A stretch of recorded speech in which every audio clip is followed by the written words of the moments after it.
নমস্কার সবাইকে। আমি আবার চলে এসেছি আরেকটা রেসিপি নিয়ে। মিঠু মিনি কিচেন থেকে মিঠু বলছি। আজকে আমি বানাতে চলেছি এগ বিরিয়ানি। চলুন রেসিপিতে যাওয়া যাক। বিরিয়ানির জন্য আমরা বিরিয়ানির রাইসটিকে বানিয়ে নেব। তার জন্য লাগবে একটা পাত্রে জল দিয়ে, তাতে জলটাকে হালকা গরম হলে আমরা একটু সাদা অলিভ অয়েল দিয়ে দেবো। তার মধ্যে দেবো তেজপাতা, গোটা গোলমরিচ, এলাচ, দারচিনি, লবঙ্গ, সাজিরে আর একটু কারি পাতা, আর দিয়ে দেবো পুদিনা পাতা। আর আধা ঘন্টা যে চালটা আমরা ভিজিয়ে রেখেছিলাম সেই চালটাকে দিয়ে দেবো। এই চালটিকে আমাদের 90% মতন কুক করে নিতে হবে।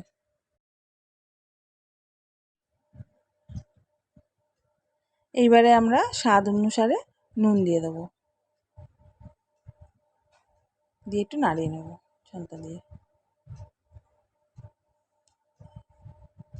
নাড়িয়ে নেওয়ার পরে আমি চালটা সফট হওয়ার জন্যে একটু দিয়ে দেবো ভিনিগার।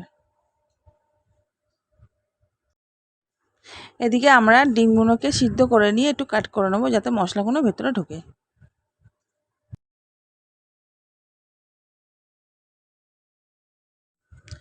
এদিকে আমাদের চালটাও হয়ে গেছে।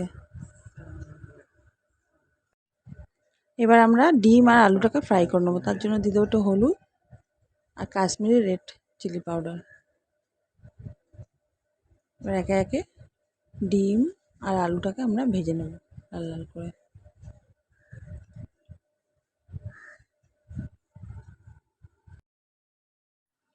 দেখুন এরকম লাল লাল করে ভেজে নিতে হবে ডিমগুলোকে। এবার আমরা ডিমগুলোকে তুলে একে একে আলুগুলোকে লাল লাল করে ভেজে নেব।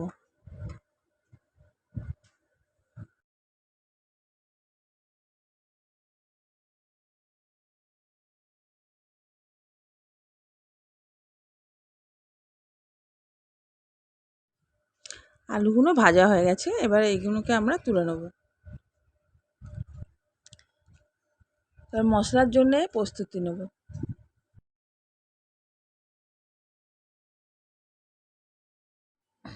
এখন আমরা অন্য পাত্রে সাদা তেল গরম করে নেব।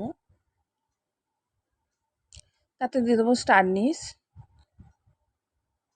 এলাচ, দারচিনি, লবঙ্গ, তেজপাতা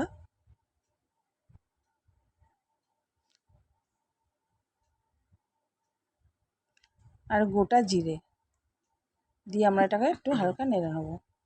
তারপর দিয়ে দেবো পেঁয়াজ। পেঁয়াজগুলোকে হালকা ব্রাউনিশ করে একটু হালকা নুন দিয়ে দেবো যাতে সিদ্ধ হয়ে যায় পেঁয়াজগুলো। আর ভাজা পেঁয়াজ আমরা কিছুটা আলাদা পাত্রে তুলে নেব গার্নিশে দেওয়ার জন্য। এবার দিয়ে দেবো আদা রসুন কাঁচা লঙ্কার পেস্টটা, দিয়ে এটাকে ভালো করে নাড়িয়ে নেব। একটু নাড়িয়ে নেওয়ার পর দেখুন একটু ব্রাউন শেপে চলে আসবে, একটু হালকা হালকা কষানো হয়েছে। এবার আমরা দিয়ে দেবো কাশ্মীরি রেড চিলি পাউডার আর হলুদ, জিরে গুঁড়ো, ধনে গুঁড়ো। জিরে ধনে গুঁড়োটা দিয়ে আমরা কষিয়ে নেব। একটু বিরিয়ানি মশলা দিয়ে দেবো আর একটু হালকা মিট মশলা দিয়ে দেবো, দিয়ে এটাকে ভালো করে কষিয়ে নেব। দেবো আপনার কেওড়া জল,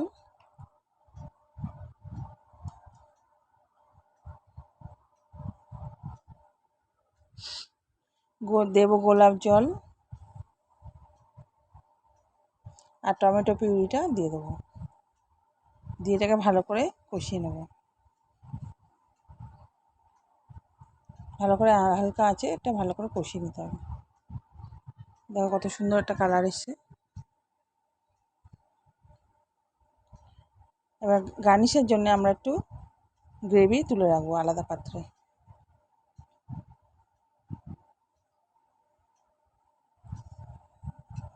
ভালো করে নাড়ি ছাড়িয়ে আর এগ আর আলুটা আমরা দিয়ে দেবো, দিয়ে ভালো করে একটু হালকা কষিয়ে নেব। সুন্দর করে কষানো হয়ে গেলে এটাকে আমরা কয়েক মিনিটের কয়েক সেকেন্ডের জন্যে ভালো করে ঢাকা দিয়ে দেবো। যতক্ষণ এটা সিদ্ধ হচ্ছে ততক্ষণ আমরা রাইসটাকে রেডি করি। হালকা তেল অলিভ অয়েল দিয়ে আমি এটাকে রাইসগুলোকে সাজিয়ে নেবো। নিয়ে গ্রেভিগুলো যেগুলো বানিয়েছিলাম এগের, ওগুলো আমরা সাজিয়ে দেবো, একে লেয়ার করে নেবো। প্রথমে একটা লেয়ার করে নিয়েছি, এবারে আবার একটু রাইস সাজিয়ে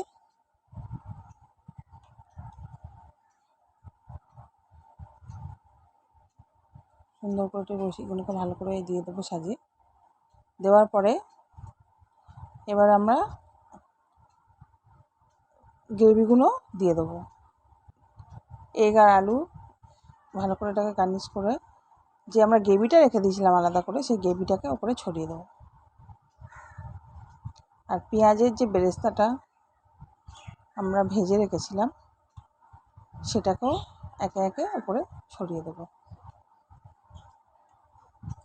দেখুন এগ বিরিয়ানি কত সুন্দর একটা চলে এসেছে। এটাকে এবার আমরা একটা তাওয়া বসিয়ে নেব। গ্যাসের চুলায় একটু তাওয়া বসিয়ে তার উপর বিরিয়ানির ডেচকিটা বসিয়ে দেবো। এটা থাকবে একদম লো টু মিডিয়াম। এবার এটাকে স্টিমে দেবো। ফয়েল পেপার দিয়ে মুড়িয়ে নেবো। ভালো করে মুড়িয়ে নেওয়ার পরে একটা প্লেট দিয়ে ওপরে ঢাকা দিয়ে দেবো। 25 মিনিট স্টিম দেওয়ার পরে চুলা বন্ধ করে আরও 10 মিনিট আমরা রেখে এটাকে নামিয়ে নেব। দেখুন কি সুন্দর হয়েছে। এইভাবে বানিয়ে নেওয়া যায় ঘরে এগ বিরিয়ানি। কত সুন্দর কালার এবং ঝরঝরে। দেখে নিন কত সুন্দর হয়েছে বিরিয়ানিটা। এবার আমরা প্লেটে সার্ভ করে নেব।